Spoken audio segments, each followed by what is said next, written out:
Raidījums kontakts ar doktoru Čārlzu Stenliju, nesot evaņģēliju visā pasaulē. Kalpošanas in Touch Ministries un Čārlza Stenlija mērķis ir vest cilvēkus attiecībās ar Jēzu Kristu. Ir tik svarīgi, ka mēs katru dienu esam kontaktā ar savu kungu. Kamerūnā mēs esam izplatījuši vairāk kā 3500 ikdienas lasījumu eksemplāru. Ja tu spēj panākt, ka cilvēks sāk domāt un prātot bibliski, tev ir izdevies mainīt tautas atspulgu. In Touch Ministries ikdienas lasījumi palīdzēja man lielas traģēdijas laikā. Tie lika man koncentrēties uz vienu dienu pēc nākamās.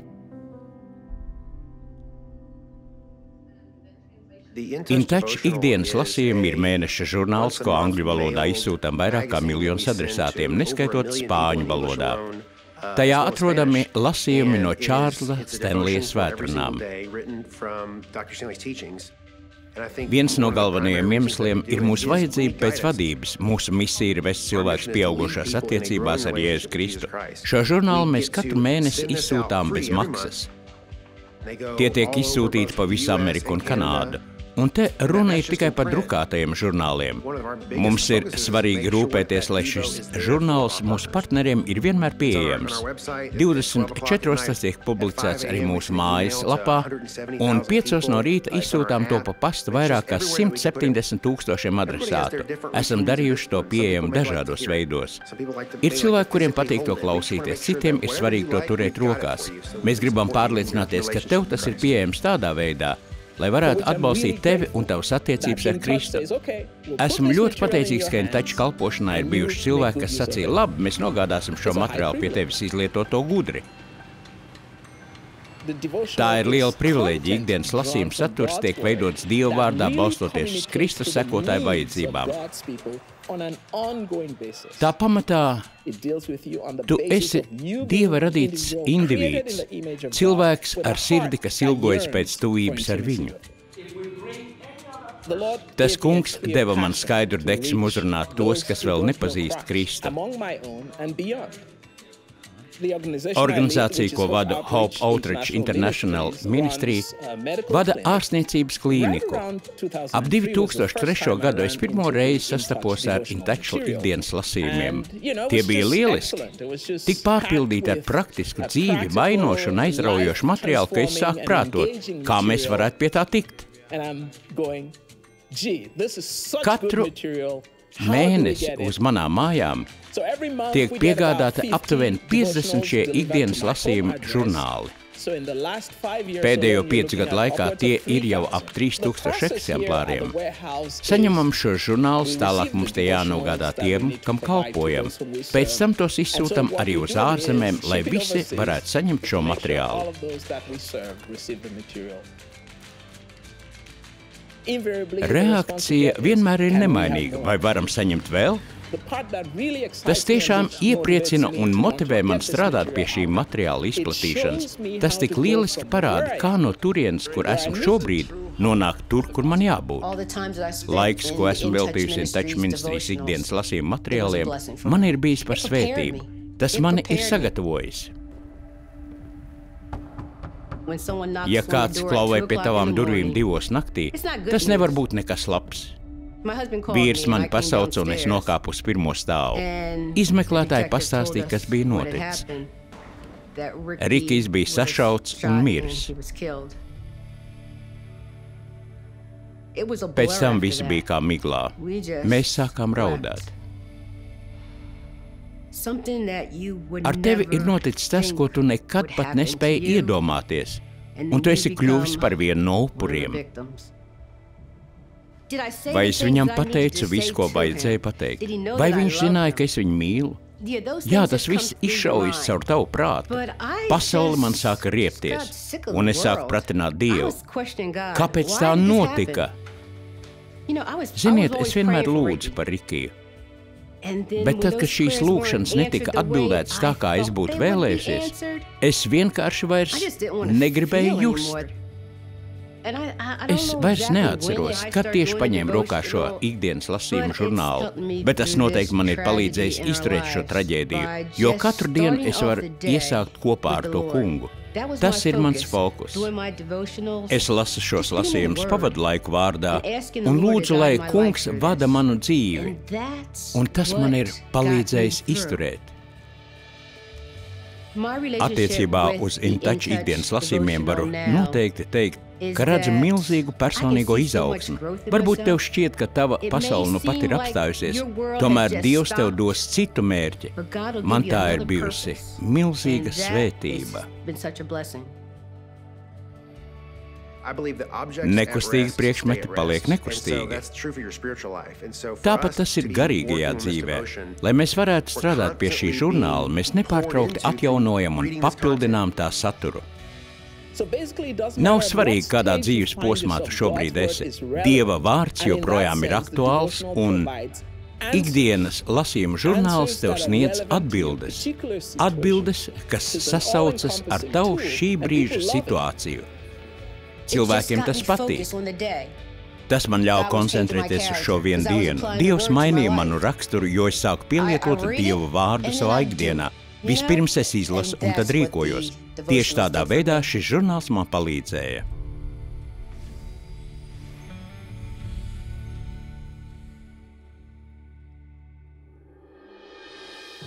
Turpmāk raidījumā Kontakts nodot tālāk Dieva svētības.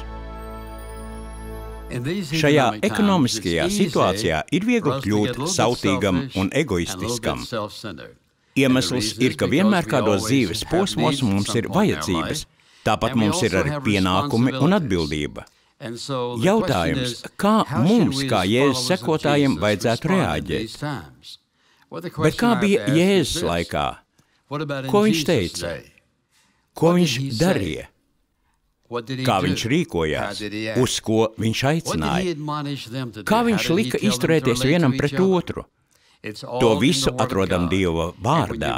Kad tu sāc lasīt rakstus un saprast, ko teica Jēzus, Pāvils un pārējie, tu ieraugi, tas darbojas ne tikai viņu laikā, tas darbojas arī šodien. Lasot rakstus, patiesībā mēs ieraugām, ka mums šodien būtu jādzīvo tieši tāpat, kā viņš lika dzīvot toreiz.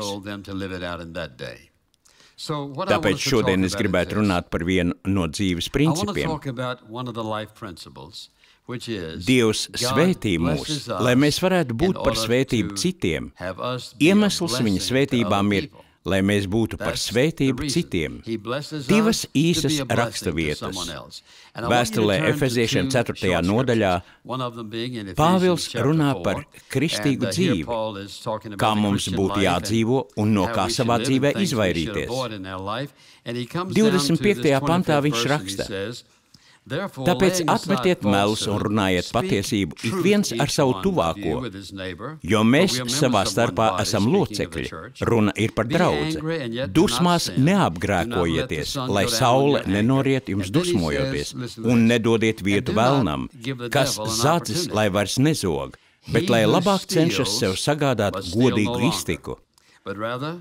Ar savu roku darbu, lai būtu ko dot tam, kas ir trūkumā. Atvērsim pirmo vēstuli Timotejam. Pāvils runā par to pašu. 6. nodaļā, sākot ar 17. pantu, viņš saka: Tiem, kas ir bagāti tagadējā pasaules laikmetā, piekodina, lai viņi nebūtu augstprātīgi un neliktu cerību uz nedrošo bagātību, bet uz Dievu, kas mums dod visu bagātīgi baudīt. Lai viņi darītu labu, būtu bagāti labos darbos, devīgi, nesautīgi. Viņš saka, nezodz, bet strādā, lai varētu dalīties. Un ja esi turīgs, nepaturi to visu sev, jo Dievs vēlas, lai arī tu dalītos. Dievs ir svētījis katru no mums. Viena no Dieva vēlmēm mūs svētījot bija, lai mēs varētu svētīt tālāk kādu citu. Kas tad ir svētība? Ja es lūdzu Dievam tevi svētīt, Es lūdzu, lai Dievs kaut kādā veidā iejaucas tavā dzīvē tev par labu. Varbūt, lai dotu laimi, nestu prieku vai apmierinātu kādu konkrētu vajadzību. Es lūdzu, lai Dievs kaut kādā veidā iejaucas tavā dzīvē tev par labu. Dievs vēlas, lai mēs to darītu. Viņš vēlas, ka mēs svētītu cits citu. Abās rakstu vietās viņš liek mums dalīties. Mums ir jāstrādā un ar iegūtajiem augļiem jādalās ar tiem, kam nav tik daudz kā mums. Ja domājam par Kristus dzīvi, mēs viņu redzam kā kungu un ķēniņu. Viņš teica, es nenācu, lai man kalpotu, bet lai es kalpotu un atdotu savu dzīvību kā izpirkuma maksu par daudziem. Tas bija veids, kā viņš kalpoja. Tā bija viņa labestības, mīlestības un žēlastības izpausme.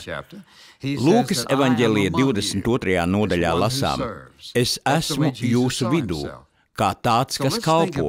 Tā Jēzus sevi redzēja. Ko Jēzus tādu darīja, kas nešaubīgi norāda uz viņu kā kalpu? Ieraudzījis vajadzību, viņš bija gatavs šo vajadzību apmierināt. Vai tas nozīmē, ka viņš dziedināja visus slimos? Nē. Vai viņš apmierināja katru cilvēku vismazāko vajadzību? Nē. Tomēr tas ir apbrīnojami, jo Bībelē teikts, ka viņš pazina ikviena cilvēka sirdi.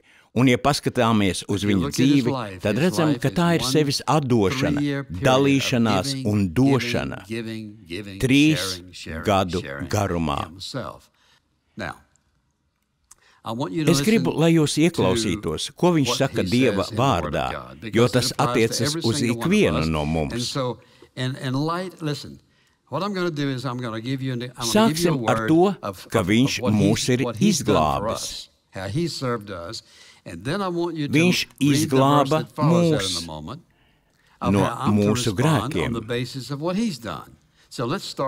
Un viņš teica, ka tagad mūsu uzdevums ir: Ejiet pa visu pasauli un pasludiniet evaņģēliju visai radībai. Tas nenozīmē, ka tev rīt jādodas uz Ķīnu vai Krieviju.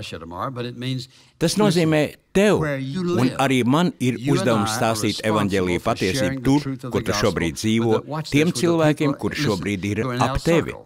Katram ir tuvāk un tālāk paziņas. Dažiem cilvēkiem ir tikai pāris draugi, bet ir cilvēki, ar kuriem kopā strādājam, kopā dzīvojam. Lai kur un kā mēs dzīvotu, mums ir uzdevums dalīties ar evaņģēliju. Tāda ir viņa dotā pavēle. Otrakārt, viņš mūs mīl. Viņš mūs mīl ārkārtīgi stipri. Ieskatīsimies 1. Pētera vēstulē 4:8.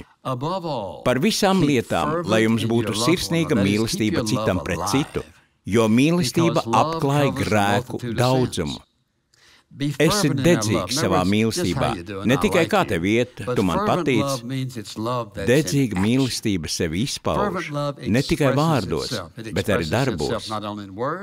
Viņš neprasa, lai mēs darītu vairāk, kā viņš ir izdarījis. Viņš saka, es tevi izglābu. Es gribu, lai tu būtu ceļš, caur ko kāds var piedzīvot glābšanu. Es mīlu tevi. Es mīlu tevi tik ļoti, ka atdevu par tevi savu dzīvību, un es gribu, lai tu dedzīgi un patiesi mīlētu ar citus. Atdod sevi tā, lai viņi caur to piedzīvot mīlestību. Viņš piedod mums grēkus. Ieskatāmies Efeziešiem 4:32. Bet esiet cits pret citu laipni un žēlsirdīgi, piedodiet cits citam, kā arī Dievs Kristu jums ir piedevis. Viņš piedod labprātīgi. Mums nav jālūdzas, lai Dievs mums piedotu. Starp mums nav neviena, kurš varētu teikt, es lūdzu, lai kungs piedod man grēkus, bet viņš nepiedeva. Es viņam to lūdzu 2-3 reizes, bet viņš nepiedeva. Ja tu lūdzu viņu patiesi, kā viņa bērns, tad viņš piedod. Varbūt tu to nejūti, varbūt tu neredzi lielas pārmaiņas, bet ja tu lūdz pēc piedošanas, viņš saka, ja atzīstamies savos grēkos, viņš ir uzticams. Tu vari viņam uzticēties, viņš ir taisns, viņam ir tiesības tev piedot. Ja tu neesi ticīgs, ar ko tas sākas? Viss sākas, kad tu atzīsti savus grēkus un pieņem viņa dēlu Jēzu kā savu personīgo glābēju. Viņš ir pilnībā samaksājis tavu grēku parādu, nevis lai tu būtu pietiekami labs, lai tiktu glābts, bet tāpēc, ka tu to lūdzi. No viņa nāk piedošana. Viņš saka, ka mums būtu jāpiedod citiem, kā Dievs ir piedevis mums caur savu dēlu Jēzu Kristu. Viņš ir piedevis ikvienam no mums daudzas reizes. Viņš mums ir daudzas reizes piedevis vienu un to pašu. Man ir jāpiedod, lai vai kad, kā un kam. Piedošanai nav laika limita. Tu teiksi, bet man tas vēl tik ļoti sāp. Tas nav galvenais. Cik reižu Jēzus tev ir piedevis? Viņš māca mums patiesību. Bet tas, kas mācās to vārdu, lai dalās visās labās lietās ar to, kas viņu māca. Bet tu no Dieva vārda esi daudz mācījies. Tev tagad ir atbildība mācīt kādu citu. Tu teiksi, paga, es neesmu skolotājs. Kas ir skolotājs? Kāds ar augstskolas grādu vai grādu pedagoģijā? Nē. Ja tu zini ko tādu, ko es nezinu, un tu esi gatavs man paskaidrot, kā to pielietot manā dzīvē, tu man esi kaut ko iemācījis. Mūsu kungs ir devis mums svēto garu, kas ļauj mums citus pamācīt. Ir daudz cilvēku, kuriem tu varētu iemācīt Dieva vārda patiesību. Viņš mūs mierina. Otrajā vēstulē korintiešiem viņš saka, slavēts, lai ir mūsu kunga Jēzus Kristus Dievs un Tēvs, žēlastības Tēvs un iepriecināšanas Dievs, kas mūs iepriecina visās mūsu bēdās, ka mēs tos, kam ir kādas bēdas, varam iepriecināt ar to iepriecu, ko paši no Dieva esam saņēmuši. Mēs esam mierinātāji. Tu teiksi, jā, bet es nezinu, ko teikt. Zini gan, tu teiksi, ko lai es saku, kā es varu kādu mierināt. Ja redzi kādu ciešam, tu vari teikt, es tikai gribu, lai tu zini, ka es lūdzu par tevi. Es neizprotu pilnībā, ko tu piedzīvo, bet zini, ka vari ar mani rēķināties. Mēs visi spējam izdarīt tieši to pašu, ko mūsu labā dara Jēzus. Mums tas pat ir pavēlēts. Patiesībā man nav izvēles. Ja es gribu sekot Jēzum, viņš mierināja citus. Viņš saka, ka arī man ir jāsniedz mierinājums. Viņš mūs iedrošina. Mēs lūdzam, jo reizēm zaudējam drosmi vai esam nonākuši grūtībās. Mēs sakām, Dievs, tu man esi vajadzīgs. Viņš saka, bet Dievs, no kā nāk izturība un iepriece, lai dod jums vienādu prātu savā starpā Kristu Jēzu. Ikvienam vajadzīgs viens vai vairāk iedrošinātāji. Kāds man atsūtīja e-pastu, ko izlasīju vakarā, un es nodomāju, kungs, es gribētu atrast brīdi, lai pateiktos šodien par šo e-pastu. Tā vēsts mani ļoti iedrošināja. Diez, kad bija pēdējā reize, kad tu nolēmi kādam nosūtīt e-pastu, uzrakstīt vēstuli, piezvanīt un vienkārši otru iedrošināt? Tev jau nav jāsaka, ka es piezvanīšu, lai iedrošinātu. Nē, vienkārši dari to. Reizēm uzsitiens pa plecu vai rokas spiediens. Otru var ļoti iedrošināt.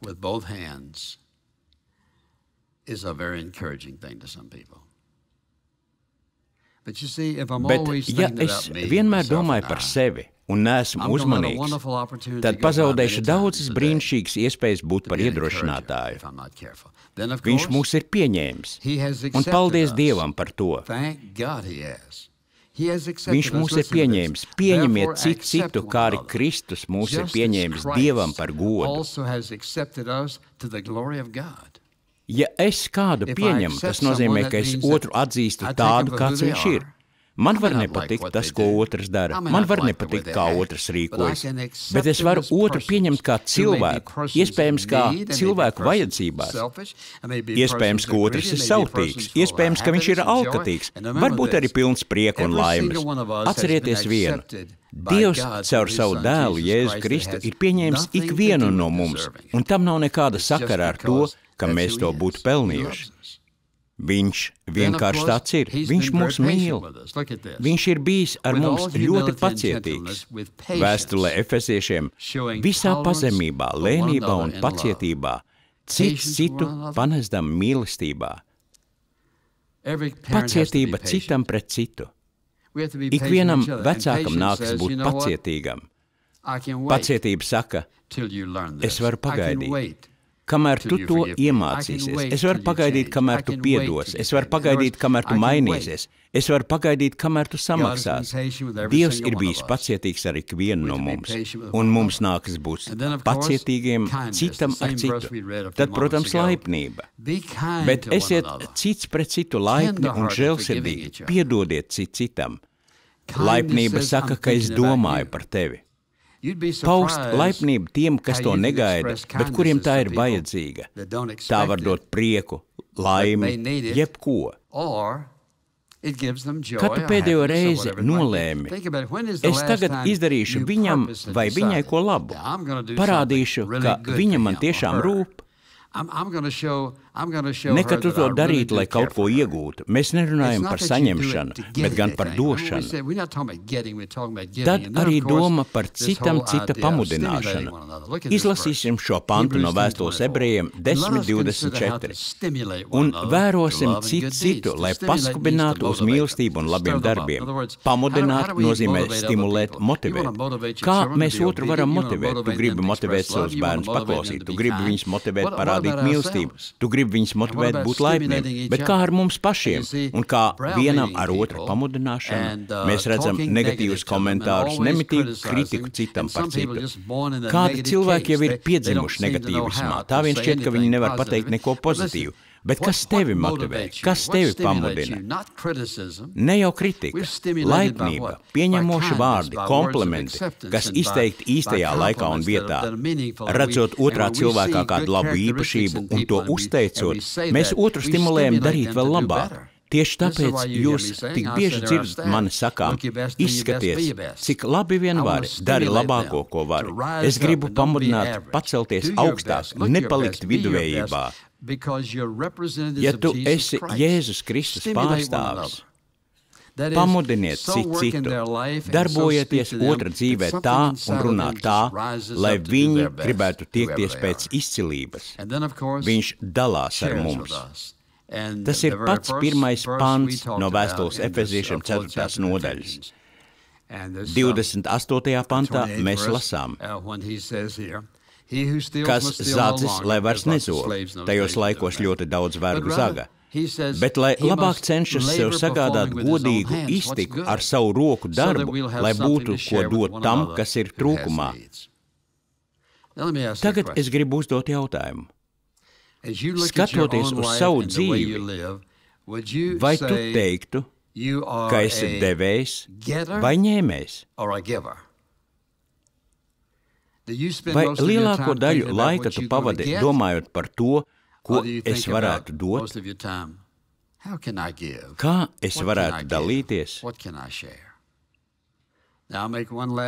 Es izteikšu vēl pēdējo domu, ko tu nedrīkst aizmirst.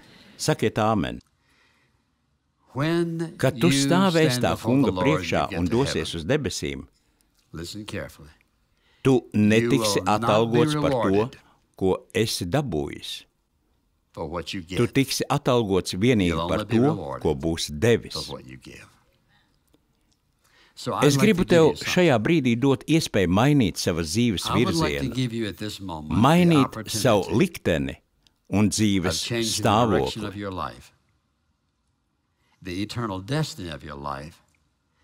Godīgi atzīsti, ka esi grēcinieks, ka esi grēkojis pret Dievu, ka neesi neko pelnījis, jo paskatoties uz saviem darbiem, saprot, ka tie ir nožēlojami, ka esi noraidījis Jēzu Kristu kā savu personīgo glābēju. Mans aicinājums ir šāds. Lūdzu, lai Kungs Jēzus Kristus piedod tev tavus grēkus. Atzīsti, ka nekad neesi uzticējies viņam kā savam glābējam. Tu esi centies darīt labu, bet Bībele māca, kā ar to nepietiek. Viņš saka, ka neviens cilvēks nevar būt glābts ar saviem taisnības darbiem. Aicini savā dzīvē Jēzu Kristu un saki, Kungs, es gribu tevi savā dzīvē. Es gribu, lai tu caur mani dzīvotu savu dzīvi. Man vajadzīga grēku piedošana. Es gribu nonākt debesīs, kad nomiršu, bet gribu, lai arī manai dzīvei ir vērtība jau tagad. Vairāk par visu es gribu, lai Jēzus Kristus ir mans kungs un glābējs. Ja esi gatavs lūgt pēc viņa piedošanas, tad saka viņam, es pieņemu tevi, Jēzu, kā savu personīgo glābēju, tieši šeit un tagad. Un tajā brīdī tavi grēki tev būs piedoti. Tu kļūsi par Dieva bērnu. Tēvs, mēs esam tik pateicīgi par tavu mīlestību un tiem brīnišķīgiem veidiem, kā tu to izpaudi. Lūdzu, lai ik viens, kas dzird šo vēsti, saprastu, cik liels ir mūsu parāds pret tevi. Ne tikai par mazumiņu, bet par visu, par dzīvību, elpu un visu, kas ar to saistīts. Es lūdzu, lai ik viens, kas šo dzird, būtu pietiekami gudrs, lai pakļautu savu dzīvi tev, Tēvs, caur Jēzu Kristu, tavu dēlu. Es to lūdzu viņa brīnišķīgajā vārdā. Āmen. Ja esat saņēmis svētību klausoties šodienas raidījumu, lūdzu ieskatieties interneta lapā intouch.org. InTouch vada cilvēkus visā pasaulē dziļākās attiecībās ar Jēzu Kristu un stiprinot vietējo draudzi. Šo raidījumu sponsorē InTouch ministrija un tā skanējums iespējams pateicoties Dieva žēlastībai un jūsu uzticīgajām lūgšanām un dāvanām.